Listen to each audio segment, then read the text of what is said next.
তাদের পথে কবুল করুন আল্লাহ, কবুল করুন আল্লাহ, কবুল করুন আল্লাহ, কবুল করুন আল্লাহ। তিনি এই হজ মাসে হজ পরিচালনা করা অবস্থায় আরাফাতের ময়দানে যে ভাষণটা প্রদান করেছিল, এই ভাষণটা তামাম পৃথিবীর মানব জাতির জন্য অনেক বড় শিক্ষা, গুরুত্বপূর্ণ শিক্ষা রয়েছে। সেই শিক্ষা থেকে শিক্ষা নেওয়ার জন্য আমরা এই ভাষণটা নিয়ে আলোচনা করতেছিলাম যে পৃথিবীর শ্রেষ্ঠ মানুষ শ্রেষ্ঠ যে ভাষণটা দিয়েছে, সেই ভাষণের মধ্যে কি কি আছে। এই ভাষণটা যত কিতাবাদি আছে, বিশেষ করে হাদিস গ্রন্থ, সমস্ত হাদিস গ্রন্থের মধ্যেই এই ভাষণটা উল্লেখ করা হয়েছে। আর এই পৃথিবীর মানুষের বিশ্লেষণের শেষ নাই এই ভাষণের উপর। সেখানে দেখা গেছে 18টি পয়েন্টের উপরে নবীজি বিদায় হজের ভাষণ দিয়েছিলেন। সেই 18টি পয়েন্টের মধ্য থেকে গত সপ্তাহে আমি 3 নম্বর পয়েন্ট পর্যন্ত আপনাদের সামনে কথা বলেছিলাম।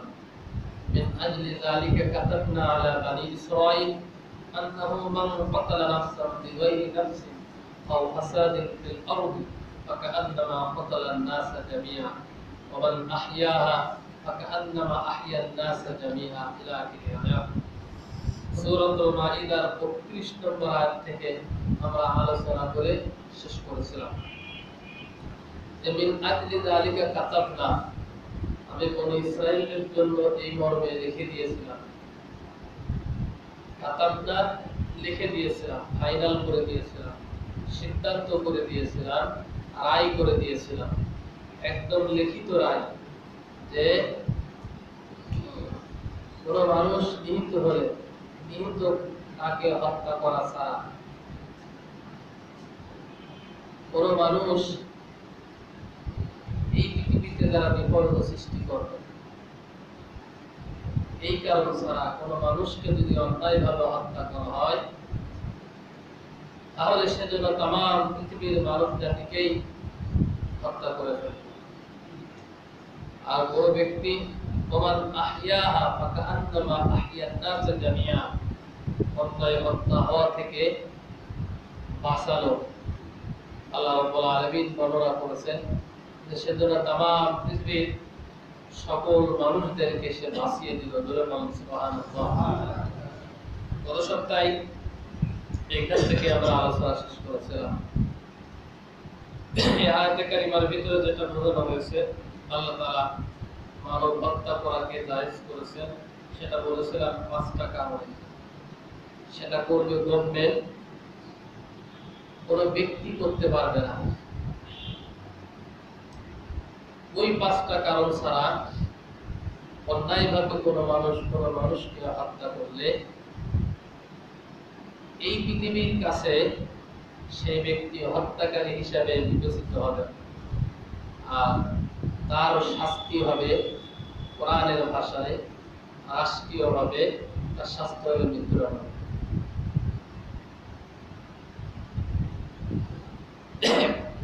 আপনারা দেখেছেন কয়েকদিন আগে আমাদের একজন সদ্য মুসলিম কিছুদিন হলো ইসলাম গ্রহণ করেছেন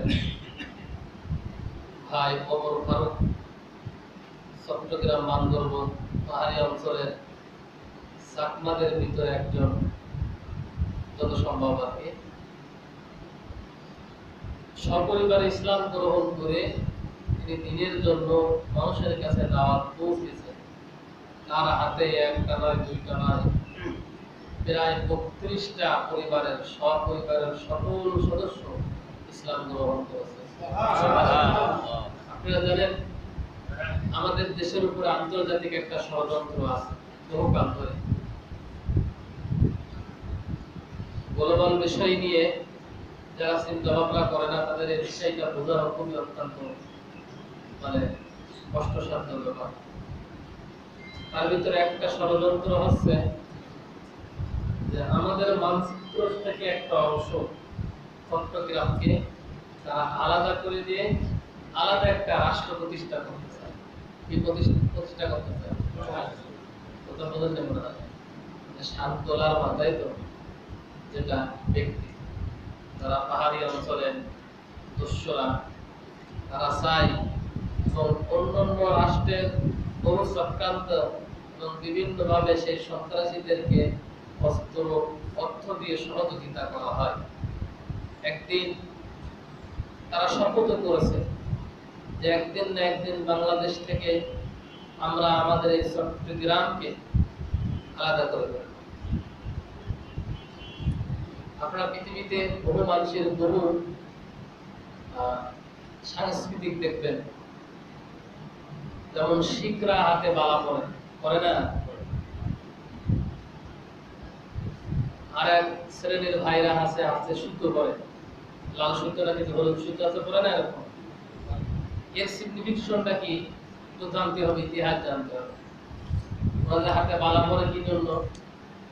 এদের একটা সম্পদ আছে যে আমরা যতদিন পর্যন্ত বাংলাদেশের মানচিত্র থেকে চট্টগ্রামকে আলাদা করে স্বাধীন আরেকটা রাষ্ট্র প্রতিষ্ঠা করতে না পারবো ততদিন পর্যন্ত আমরা আন্দোলন চালিয়ে যাব। এই যে একটা ষড়যন্ত্র বহুকাল ধরে চলতেছে, তাহলে আমাদের যে দেশটা, আমি এবার একটা ছোট্টটা প্রশ্ন করি আপনাদের কাছে, ছোট্টটা প্রশ্ন করি, সেটা হচ্ছে তাদের ভাষায় যে আমরা বাঙালি জাতির কাছ থেকে নির্যাতিত হচ্ছি। যেমন আমরা ভাবতাম ৭১ সালে পাকিস্তান দ্বারা আমরা কি হচ্ছে,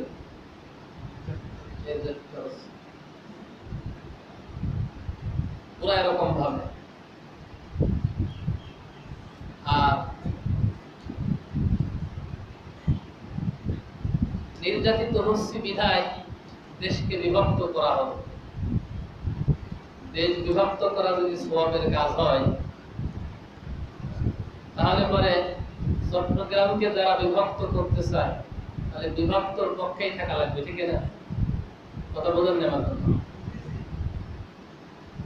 দেশ বিভক্ত করা নির্যাতিত হচ্ছি, এই জন্য দেশ বিভক্ত করা যদি সওয়াবের কাজ হয়, তাহলে যারা চট্টগ্রামে বসবাস করতেছে, যারা আন্তর্জাতিক ষড়যন্ত্রে বাংলাদেশ জড়িয়ে গেছে, এখন আন্তর্জাতিক ভাবে যাদেরকে অস্ত্র দিয়ে অর্থ দিয়ে সহযোগিতা করা হচ্ছে, তার জ্বলন্ত দৃষ্টান্ত এই সপ্তাহে হয়েছে যে ভাই ওমর ফারুক, যার হাতে ৩২টা পরিবার ইসলাম গ্রহণ করল, শুধু ইসলাম গ্রহণ করানোর কাজে নিয়োজিত থাকার কারণে তিনি একজন ইমাম মসজিদে, তিনি বেধর্মী ছিলেন, অমুসলিম ছিলেন, ইসলাম কবুল করেছেন।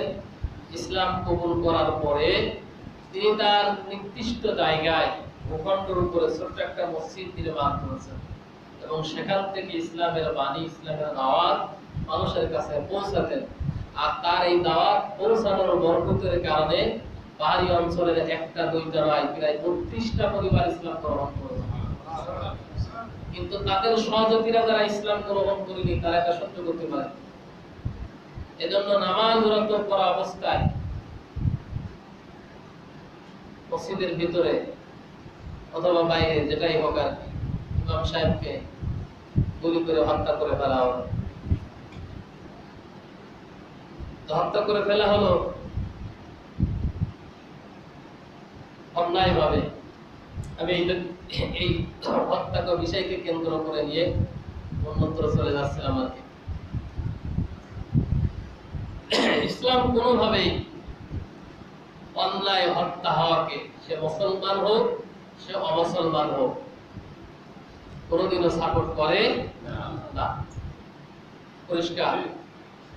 তবে কথাটা সত্য বললাম, যদিও আলোচনার মধ্যে আমি কথা বলে ফেলেছি যে বাংলাদেশ আন্তর্জাতিকভাবে ষড়যন্ত্র শিকার। একদিন হয়তোবা আমরা দেখে থাকতে পারবো কিনা জানি না, বাংলাদেশ থেকে চট্টগ্রাম আলাদা হয়ে যাবে, আর সেই প্রক্রিয়াটাই চলছে। কিন্তু বাংলাদেশের ৫৬,০০০ বর্গমাইলের এই দেশে যেমন সোনাখচিত আংটি উপরে যেমন একটা হীরা দিলে, হীরা লাগালে পারে যেরকম আংটির মর্যাদা বেড়ে যায়, ঠিক অনুরূপ ভাবে ৫৬,০০০ বর্গ মাইলের এই দেশে চট্টগ্রামকে এই বাংলাদেশের সাথে যদি একসাথে থাকে তাহলে সৌন্দর্য ঠিক এরকম বৃদ্ধি হয়। কারণ অন্যান্য সাইড থেকে যতটুকু সৌন্দর্য আছে বাংলাদেশের মূল সৌন্দর্য ফুটিয়ে তুলেছে এই পাহাড়ি অঞ্চল। কথা আমরা বুঝতে পারছি। কিন্তু এইটা আলাদা করার জন্য বহু রকম ষড়যন্ত্র। সম্মানিত ভাইরা, আমি যে কথা বলতে চাচ্ছিলাম যে অন্যায় হত্যা ইসলামে মুসলিম হোক, ছোট হোক, বড় হোক, এটা আল্লাহ রাব্বুল আলামিন বৈধ করে দেন। ইসলাম বৈধ অধিকারে বিভিন্ন ধরনের হত্যায় পৃথিবীতে হয়ে থাকে। আমি যদি এখানে হত্যা সংক্রান্ত বিষয়টা আছে মানবাধিকার সম্পর্কে কোরআনে কারিমে একখান দুইখান আয়াত না, অগণিত আয়াত আছে। মানুষ বিভিন্ন পদ্ধতিতে এই পৃথিবীতে মানুষ হত্যার সিস্টেম বের করেছে। এই পৃথিবীতে ভূমিষ্ঠ হওয়ার আগে ভ্রূণকে নষ্ট করে দেওয়া, এটাও মানব হত্যার একটা শামিল। বিভিন্ন পদ্ধতি, ওদিকে আমি যাবো না, গেলিবারে আলোচনা অনেক লম্বা হয়ে যাবে। এরকম মানবাধিকার সম্পর্কে আমি শুধুমাত্র 18টা পয়েন্টের উপরে কিছু আলোচনা করতে চাচ্ছিলাম আর কি। এজন্য প্রত্যেকটা পয়েন্টের উপরে একটা বিশেষ দুইটা আয়াত নিয়ে কথা বলতে চাচ্ছিলাম। এই মানবাধিকার সম্পর্কে নিয়ে যদি আমি কথা বলি, অনেকগুলো প্রায় 50-60 আয়াত এখানে তুলে ধরা লাগবে, আর একটা পয়েন্ট আপনাদের সামনে নিয়ে আসা লাগবে। আমরা এখানে এই বিষয়টা উল্লেখ করি, গত সপ্তাহে আমরা কিছু কথা বলেছি। এখন বিশ্বনবী 4 নম্বরে আরাফাতের ময়দানে যে ভাষণটা দিয়েছিলেন, সেখানে 4 নম্বর পয়েন্ট যেটা ছিল, সেই পয়েন্টে ছিল, হে মানব সকল, ধর্ম নিয়ে তোমরা বাড়াবাড়ি করো না। ধর্ম নিয়ে কি করো না? বাড়াবাড়ি করো। আমি আগেই বলেছি গত সপ্তাহে, ভাষণের শুরুতে বিশ্বনবী বলেন, ইয়া আইয়ুহাল্লাযীনা আমানু, হে ঈমানদাররা, এই কথা বলেন। তিনি বলেছিলেন, ইয়া আইয়ুহান নাস, হে পৃথিবীর মানুষেরা, হে মানব সকল। তাহলে মানুষ এই শব্দটা দ্বারা আল্লাহ তাআলার নবী বিশ্বনবী শুধু মুসলমানদের উদ্দেশ্য করে বোঝাননি, আমার পৃথিবীতে যত মানুষ আছে সকল মানুষকে উদ্দেশ্য করে বক্তব্যটা দিয়েছেন। তাহলে এই বক্তব্যের ভিতরে 4 নম্বর পয়েন্টে আছে, হে পৃথিবীর মানুষেরা, তোমরা ধর্ম নিয়ে বাড়াবাড়ি করবে না। ইসলাম কখনো ধর্ম নিয়ে বাড়াবাড়ি করতে স্বীকৃতি দেয় না। এখন পৃথিবীতে ক্যালকুলেশন করলে যে জিনিসটা দেখা যাবে যে অন্যান্য জাতির চাইতে বর্তমান পৃথিবীতে মুসলমানদের ভিতরে সবচাইতে ধর্ম নিয়ে বেশি বাড়াবাড়ি আছে। টুপি নিয়ে বাড়াবাড়ি, জুব্বা নিয়ে বাড়াবাড়ি, দাড়ি নিয়ে বাড়াবাড়ি, তাকবীর নিয়ে বাড়াবাড়ি, হাত পাতা নিয়ে বাড়াবাড়ি, আমিন জোরে বলা না আস্তে বলা নিয়ে বাড়াবাড়ি, এটাই তো হচ্ছে নাকি? এটাই হচ্ছে। আর সবসময় পকেটের ভিতরে কাপড়ের ফতোয়া থাকে, ডান পকেটে দেখা যাচ্ছে বেদাতের ফতোয়া থাকে, মুশরিকের ফতোয়া থাকলো। যখন যার মনে হইল ওয়াজের মঞ্চে উঠে বক্তা একটু বলে একজনকে দেখা যাবে কাপড়ের সার্টিফিকেটটা ধরা দিত। এই চলছে আমাদের সমাজের বর্তমান প্রেক্ষাপট, বিশেষ করে মুসলমানদের মধ্যে। অথচ ১,৫০০ বছর আগে আবার আল্লাহ রাব্বুল আলামিন কোরআনে কারীমের আয়াত নাযিল করতে গিয়ে বর্ণনা করেছেন, লা ইকরাহা ফিদ-দীন হাত্তা বায়্যানার রুশদু মিনাল গায়্যি। নবী আপনি বলুন, লা ইকরাহা ফিদ-দীন, তোমরা ধর্ম নিয়ে, ধর্মের ব্যাপারে, দ্বীনের ব্যাপারে জোর জবরদস্তির কোনো স্থান নেই। কারণ যেদিন আমি বিধান নাযিল করেছি শুধু মুহাম্মাদের শরীয়ত থেকে নাই, এখানে এই বক্তব্য আছে আদম আলাইহিস সালাম থেকে শুরু করে। কারণ আদম আলাইহিস সালামের কালেমা ছিল কি? লা ইলাহা, আর বিশ্বনবীর কালেমা ছিল কি? লা ইলাহা। তাহলে ওই দিন থেকে আজ পর্যন্ত সত্য থেকে মিথ্যা, আর মিথ্যা থেকে সত্য কি করা হয়েছে? পৃথক করে দেওয়া হয়েছে, ঠিক না? না সত্যের সাথে মিথ্যা মিশ্রিত হয়েছে। আল্লাহ এই কথা এখানে বক্তব্য দিয়েছে, লা ইকরাহা ফিদ্দীন ক্বাদ তাবায়্যানা রুশদু মিনাল গায়য়্যি। কারণটা হচ্ছে এই জোর জবরদস্তি নেই, কারণ আমি আল্লাহ তাআলা যে বিধান মানব জাতির জন্য নাযিল করেছি, এই নাযিল করার সময় সত্য থেকে মিথ্যা, মিথ্যা থেকে সত্য আমি পৃথক করে দিয়েছি, আলাদা করে। কোনদিন মিথ্যা সত্যের সাথে মিশ্রিত হবে না, কিন্তু আমরা করে ফেলেছি তা। এজন্য আল্লাহ রাব্বুল আলামিন আয়াতের শুরুতে লা ইকরাহা ফিদ্দীন দিয়েছেন, যে তোমরা ধর্মের ব্যাপারে কোনো জবরদস্তি করবে না। শুধু তাই নয়, বিশেষ করে মুসলমানদের উদ্দেশ্য করে, ঈমানদারদের উদ্দেশ্য করে আল্লাহ তাআলা ধমক দিয়েছেন সূরাতুল আনআমের 108 নম্বর আয়াতের ভিতরে, ওয়ালা তাসুব্বুল্লাযীনা ইয়াদউনা মিন দুনিল্লাহি ফায়াসুব্বুল্লাহা আদওয়াম বিগাইরি ইলমিন, আদওয়াম বিগাইরি ইলমিন। কোরআনে কারীম সূরাতুল আনআমের 108 নম্বর আয়াত। আল্লাহ বলছেন, ও ঈমানদাররা, যারা আমাকে বাদ দিয়ে অন্যরে ডাকাডাকি করে, তোমরা তাদেরকে গালি দিও না। কি দিও না? গালি দিও না। কারণ তারা অজ্ঞতাবশত শত্রুতার জের ধরে তোমার আল্লাহকে গালি দিয়ে ফেলবে।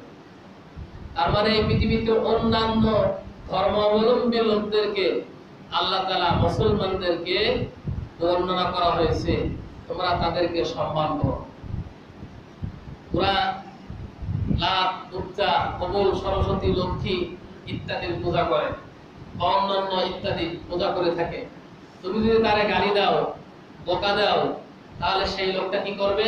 তোমার আল্লাহকে অজ্ঞতাবশত অথবা শত্রুতার জের ধরে সে গালি দিয়ে ফেলবে। আল্লাহ তাআলা নিষেধ করেছেন।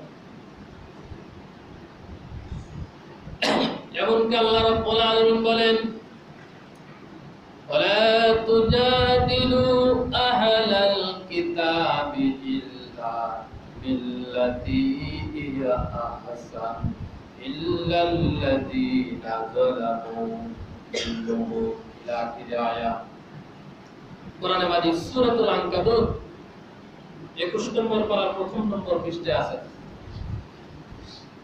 46 নম্বর আয়াতের প্রথম অংশে। হে মুসলিমরা, আহলে কিতাবদের সাথে যখন তোমরা তর্কে লিপ্ত হবে, তখন তোমরা উত্তম পন্থায় তোমরা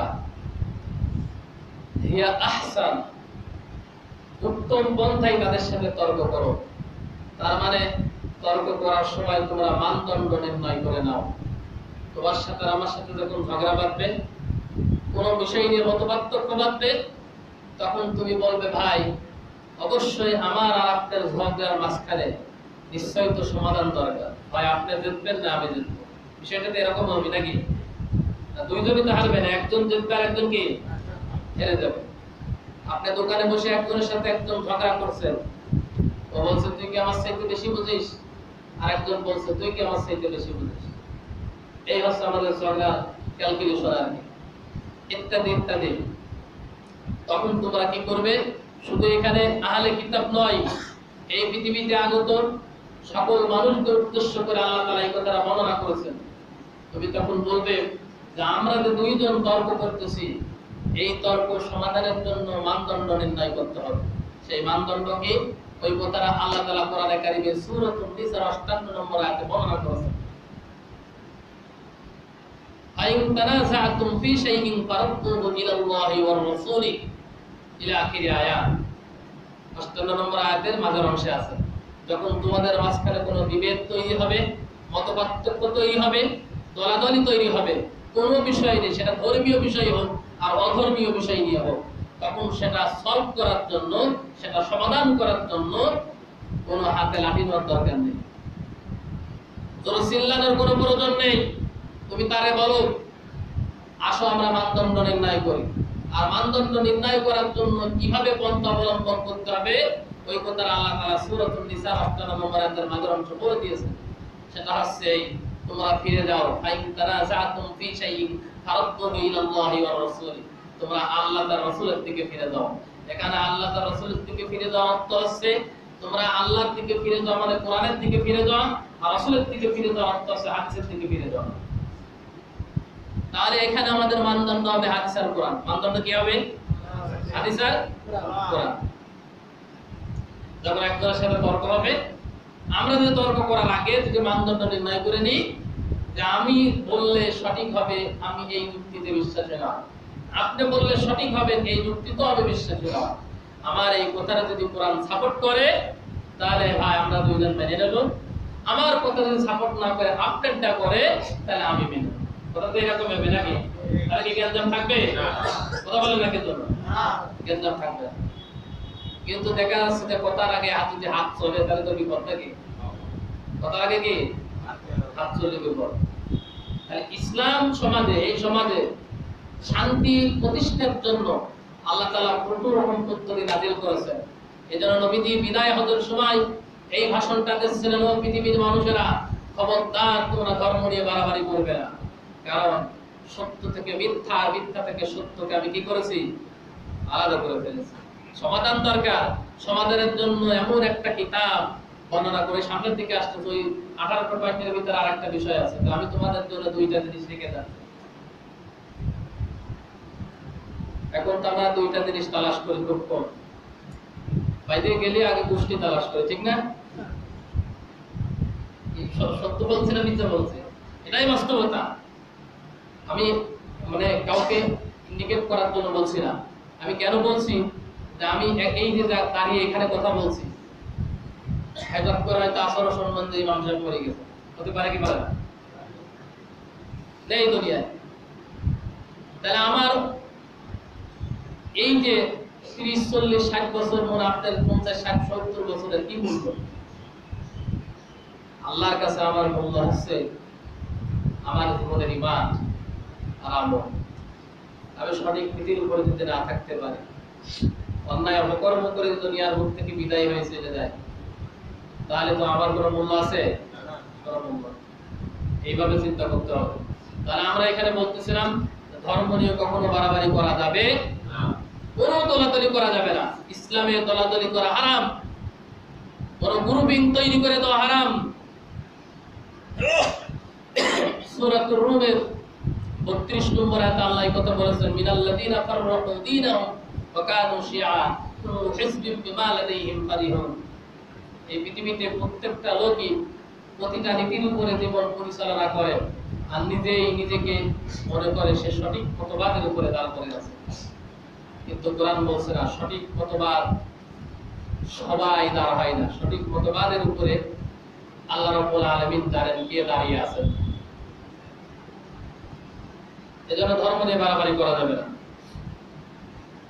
মুসলিম উম্মার ভিতরে ফেরকা তৈরি করে দেওয়া, বিভেদ তৈরি করে দেওয়া, দলাদলি তৈরি করে দেওয়া, এই আমলটুকু করলেই সে ব্যক্তি জাহান্নামে যাওয়ার জন্য আর কোনো আমল করা লাগবে না। এই একটা আমলই যথেষ্ট। কারণ নবীজি হাদিসের ভিতরে উল্লেখ করেছেন, হাদিসে কুদসির ভিতরে আছে, সাতাফতারিকু উম্মতি সালাসা সাবঈন ফিরকাতিন কুল্লুহুম ফিন্নার ইল্লা ওয়াহিদা। কাউলু মান হিয়া ইয়া রাসূলুল্লাহ? ক্বালা মাআনি আলাইহি ওয়া আসহাবি। আল্লাহ নবী বললেন, ইহুদি আর খ্রিস্টান তারা 71 কাতার আর 72 কাতারে বিভক্ত হয়েছে। আমার উম্মতরা 73 কাতারে বিভক্ত হয়ে যাবে, কিন্তু সব কাতার লোক জাহান্নামে যাবে ইল্লা ওয়াহিদা, এক কাতার বাদে। এক কাতার আমার উম্মতের ভিতরে 73 কাতার দল হবে। খ্রিস্টানরা হয়েছে কয় কাতার? 72 কাতার। আর ইহুদিরা হয়েছে 71 কাতার। কারণ খ্রিস্টানদের আগে আছে ইহুদিরা। বুঝতে পারছি? ইহুদিরা 71 কাতারে বিভক্ত হয়েছে ধর্মীয় বিষয় নিয়ে, খ্রিস্টানরা ধর্মীয় বিষয় নিয়ে 72 কাতারে বিভক্ত হয়েছে। আর আমার উম্মতরা ধর্মীয় বিষয় নিয়ে 73 কাতারে বিভক্ত হয়ে যাবে। 1000 বছর আগে নবী ভবিষ্যৎবাণী করেছেন। এজন্য খুব সাবধান, আপনার ফেরকার ভিতরে যাতে পড়ি না যান। এবার আমি প্রশ্ন করবো এই হাদিস দিয়ে, আপনার জীবনের মৌলিক কাজ কি বলেন? বলতে পারবেন কেউ? গত শুক্রবার, আগের শুক্রবার এক জায়গায় আমার প্রোগ্রাম ছিল, এর চাইতে বড় মসজিদ হবে, এরকম লোক ধরা, তাহলে আলেম লোকজন রয়েছে। জিজ্ঞাসা করলাম, বলেন আপনার জীবনের মৌলিক কাজ কি? ওয়াজের মাঝখানে সবাই চুপ করে রয়েছে। সবাই চুপ করে রয়েছে, কেউ বলতে পারছে না। বললাম যে আপনি মুসলিম হিসাবে এটাই আজ পর্যন্ত জানেননি যে আমি মুসলিম হিসাবে আমার জীবনের মৌলিক কাজটা কি। এই 60-70 বছরের জীবনের আমার জীবনের মৌলিক কাজটা কি? আমার জীবনের মৌলিক কাজ আছে, রাসূলদের জীবনের মৌলিক কাজ ছিল লা ইলাহা ইল্লাল্লাহ। আমার জীবনের মৌলিক কাজ আছে লা ইলাহা ইল্লাল্লাহ। এই কথাটা আমি অন্য ভাষায় বলি, এটা তো সহজভাবে বললেন। আমি একদম বাংলা এভাবে বলি এই কথাটা, যে আমার জীবনের মৌলিক কাজ আছে নিজেকে ইকামত দ্বীনের সাথে প্রত্যক্ষ পরোক্ষভাবে জান এবং মাল দিয়ে সংশ্লিষ্ট থাকা। এটা হচ্ছে একজন ইমানদারের জীবনের মৌলিক কাজ। অনেক বুঝতে পারিনি আমি আপনাদের। এটাই ছিল প্রতিটা নবীর জীবনের মৌলিক কাজ। কিন্তু আমি সেই মৌলিক কাজ থেকে দূরে সরে গিয়ে ফেরকা তৈরি করে ফেললাম। নবী যখন বলতেছিলেন তখন সাহাবায়ে কেরাম প্রশ্ন করলেন, ক্বালা মা'আনা আলী ওয়া আসহাবী। সাহাবারা বলছিলেন, ইয়া রাসূলুল্লাহ, সে একটা দল কারা? আল্লাহ নবী বললেন যে সে একটা দল আছে, তারা আমি এবং আমার সাহাবীরা যেই নীতির উপরে দাঁড়িয়ে থাকবে কিয়ামত পর্যন্ত আগত মানুষ, ওই মানুষরাই কেবলমাত্র আমার সাথে জান্নাতে যাবে। সুবহানাল্লাহ। আর জাহান্নামে গেল কয় কাতারতারি? 72 কাতার। এখন আপনি চিন্তা করেন বাড়ি যায় যে আমি 72 কাতারের ভিতরে থাকতেছি না ওই নবীজি এক কাতারের ভিতরে বললো ওই কাতারের সাথে থাকবো কিনা। এটা তো আমি বিচার করলে হবে না, বিচার করবে কিয়ামতের ময়দানে কে? আল্লাহ বিচার করবে। আর আপনি আপনার জীবনটাকে পরিশুদ্ধ করার জন্য, সাজাবার জন্য আপনি নিজেই যথেষ্ট, কারণ লাগবে না। ওই কারণ লাগবে না বলে আমি কথাটা বলে দিলাম আপনার জীবনের মৌলিক কাজ। রাত্রির বেলা শুয়ে পড়ে চিন্তা করবেন, আচ্ছা আমাকে আল্লাহ পাঠাইছে কি জন্য, আমার কাজটা কি, আমার জীবনের মৌলিক কাজটা কি। ওই রাত্রির বেলা শুয়ে পড়ে চিন্তা করবেন, তাহলে আপনার মাথার ভিতরে, হেডের ভিতরে চলে যাবে যে আসলে আমার কাজটা কি করা দরকার।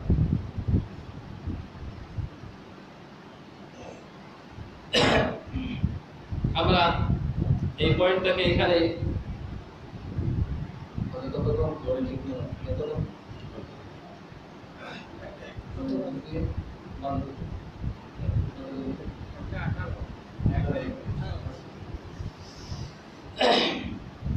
পাঁচ নম্বর পয়েন্ট আল্লাহ নবী বর্ণনা করতেছেন, হে মানুষ, পিতামাতার প্রতি যত্নবান হও। 5 নম্বর পয়েন্ট। কয় নম্বর পয়েন্ট? 5 নম্বর পয়েন্ট। এবং জন্মসূত্রে সৃষ্টি হওয়া ভাই বোন, আত্মীয় ও বৈবাহিক সূত্রে সৃষ্টি হওয়া সকল আত্মীয় সম্পর্কের বন্ধন তোমরা অটুট রাখবে। নির্দেশ কার? আল্লাহ। নির্দেশ কার? ওটা আল্লাহ ঠিকই আছে, আমি তো আরাফাতের কথা বলছি, ঠিক না? তাহলে নির্দেশ দিচ্ছে কে? রাসূলুল্লাহ সাল্লাল্লাহু আলাইহি ওয়াসাল্লাম। কথা বলেন না কিন্তু, বোঝেন আমার কথা?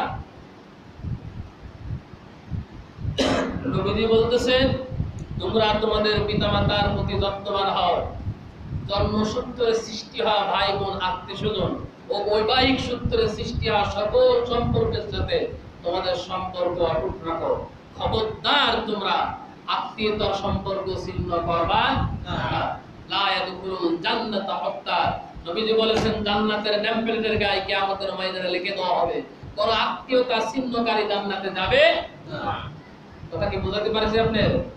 তাহলে আপনার সাথে একজন হঠাৎ করে গন্ডগোল হয়েছে, 40 বছর কথা বলেন না, এটা কি ঠিক হয়েছে না বেঠিক হয়েছে? যে কোনো বিষয় নিয়ে মতপার্থক্য, মতনৈক্য হতে পারে। আপনার ভাই, আপনার একটা বোনের সাথে জমি জায়গা নিয়ে দ্বন্দ্ব বাঁধতেই পারে। বছরের পর বছর আপনি কথা বলেন না, তাকে ডাকেন না, তার সাথে যান না, খোঁজ খবর রাখেন না। অথচ আল্লাহ নবী 1000 বছর আগে ঘোষণা করেছে যে আত্মীয়তা ছিন্নকারী কোনোদিন জান্নাতে যাবে না। চরম ব্যাপার এটা কিন্তু। আপনি যদি এই সম্পর্ক ছিন্ন করে বসে তাহাজ্জুদ পড়েন, আপনারটা সঠিক হবে না নবীজিরটা সঠিক হবে?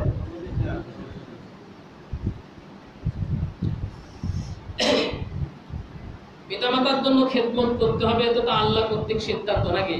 ওয়াকাদা রাব্বুকা, ওয়াকাদা, এই যে কদা দ্বারা আল্লাহ তাআলা এখানে কিতাবের মধ্যে লিখিত রায় করে দেওয়া শব্দ সম্পর্কে কয়েকটা শব্দ ব্যবহার হয়েছে। কয়েকটা শব্দ কি ব্যবহার হয়েছে এখানে। এই যে তোমার রবের পক্ষ থেকে ফায়সালা হয়ে গেছে, লিখিত হয়ে গেছে, রায় হয়ে গেছে যে আল্লাহ ছাড়া কারোর গোলামি করা যাবে না, আর তোমরা তোমার পিতামাতার কি করবে, খেদমত করবে। এই সম্পর্ক তো আপনারা জানেন আর কি, আমরা অনেক সময় বর্ণনা করে থাকি। কিন্তু আপনি যে আল্লাহর কাছে অঙ্গীকার করেছেন রুহের জগতে, ওই রুহের জগতের কথাটাকে স্মরণ করাচ্ছে। কি কি অঙ্গীকার করেছেন? আমি কি অঙ্গীকার করেছি, আপনি অঙ্গীকার করেছেন যে আল্লাহ বললেন আলাস্তু বিরাব্বিকুম, আমি কি তোমাদের রব নয়? আর আমরা বললাম ক্বালু বালা, হ্যাঁ নিশ্চয় আপনি আমাদের রব। শুধু কি এই কথা বলেছি? না, এই কথা বলে ওই কথাটা আল্লাহ তাআলা সূরাতুল বাকারার 27 নম্বর আয়াতে দেখবেন আছে, الذين ينقضون عهد الله من بعد ميثاقه ويقطعون ما أمر الله به أي يفسدون في الأرض أولئك هم الخاسرون। এই আয়াতে কারিমার ভিতরে আছে, স্পষ্টভাবে আছে, যারা আল্লাহর সাথে দেওয়াকৃত অঙ্গীকার ভঙ্গ করে এবং আত্মীয়তার সম্পর্ক অটুট রাখার নির্দেশকে যারা ছিন্ন করে, আই ইউসালা ইফসিদুনা ফিল আরদি, আর এই পৃথিবীতে ফাসাদ সৃষ্টি করে, আল্লাহ বলেন উলাইকা হুমুল খাসিরুন, কিয়ামতে ওই লোকগুলো সবচেয়ে বেশি ক্ষতিগ্রস্ত হয়ে যাবে। বলেন নাউযুবিল্লাহ। মারাত্মক কথা কিন্তু এই কথাটা। এখন এই আয়াতের উপরে যদি বিশ্লেষণ করি মেলা সময় লাগবে আমার এই কথাটা বলতে। আমরা আল্লাহর কাছে শুধু আপনি আমাদের রব এই কথাই বলি। আল্লাহ আমাদের কাছে অঙ্গীকার নিয়েছেন যে আমাদের বৈবাহিক সূত্রে, পিতামাতার সূত্রে যত সম্পর্ক আছে এই পৃথিবীতে, আত্মীয়তা, রক্তর বন্ধনের, আমরা কোনোদিন তা নষ্ট করব না, বরং সম্পর্ক আমরা কি সৃষ্টি করব। এই অঙ্গীকার ওই রুহের জগৎ হয়ে গেছে, আমরা করে এসেছি সবাই। এখন আমরা যদি এই পিতামাতার সাথে খেয়ানত করি, আমাদের ভাই বোন, আত্মীয় বর্গ, আত্মীয় স্বজন, তাদের সাথে খেয়ানত হয়, তাহলে কিয়ামতে আল্লাহ রাব্বুল আলামিনের দরবারে আমাদেরকে হিসাব দিতে হবে। এজন্য একজন মুসলিমের সব সময় উচিত, আমি বলছি না এই যে আত্মীয়তা সম্পর্ক অটুট রাখতে বলেছেন বিধায় দৈনিক সকলে দাওয়াত করে নিয়ে এসে খাওয়াতে হবে নাকি? সেটা কি এরকম?